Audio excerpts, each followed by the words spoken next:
Banyak yang menanyakan apakah Trainindo Certified Learning Professional cocok untuk para trainer. Sebelum saya jawab pertanyaan tersebut, saya ingin ajak Anda untuk diskusi terlebih dulu. Pernahkah Anda menemukan pelatihan yang walaupun secara kebutuhan tidak sesuai, secara desain juga kurang relevan, tetapi pelatihan itu tetap dilaksanakan? Biasanya pelatihan itu akan diikuti oleh para peserta dengan sikap yang pasif atau acuh tak acuh. Kenapa permasalahan itu bisa terjadi? Umumnya, secara biasanya, masalah itu terjadi dikarenakan dua hal.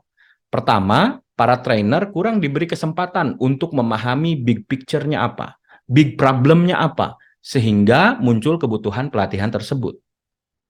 TNA yang dilakukan oleh para trainer biasanya hanya seputar profiling audience. Siapa para peserta training saya? Gap kompetensinya bagaimana? Gap knowledge-nya apa? Gap skill-nya apa? Hanya seputar itu saja.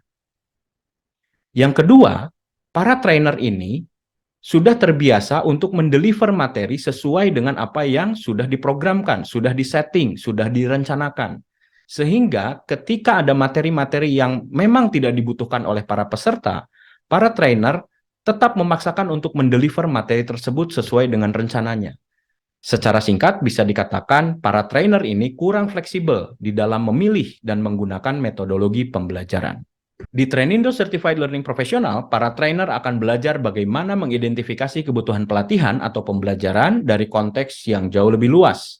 Dari konteks permasalahan organisasi, bisnis, kinerja tim, bukan hanya sebatas konteks profil audiens. Dengan kemampuan yang sama itu, para trainer juga bisa bertindak sebagai learning consultant yang bisa memberikan rekomendasi pembelajaran untuk para penyelenggara pelatihan, untuk para penyelenggara pembelajaran, untuk SDM, untuk perusahaan. Oleh karena itu, materi pertama atau pelatihan pertama yang harus diikuti di dalam program ini berjudul Becoming Learning Consultant. Karena selain bisa mengidentifikasi kebutuhan pembelajaran, ia juga bisa bertindak sebagai learning consultant. Kedua, para trainer akan belajar bagaimana caranya mendesain pelatihan untuk benar-benar meningkatkan kinerja, bukan hanya sebatas menambah pengetahuan.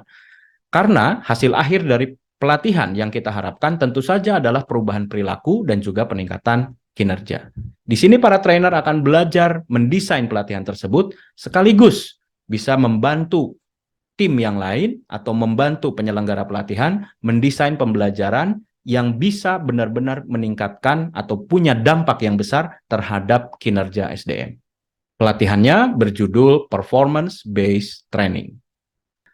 Dan yang ketiga, para trainer akan belajar bagaimana caranya memfasilitasi pelatihan atau pembelajaran, bukan hanya sebatas mendeliver materi pelatihan sesuai dengan rencana aktivitas pelatihan.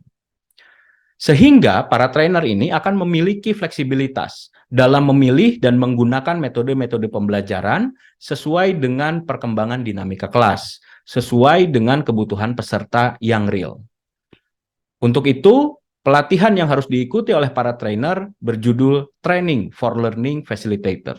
Di sini kita akan tetap memperbaiki cara Anda untuk mendeliver materi training.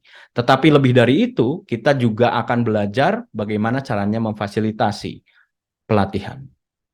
Dan yang keempat atau yang terakhir, para trainer juga akan belajar bagaimana caranya untuk mengevaluasi efektivitas dari pelatihan tersebut.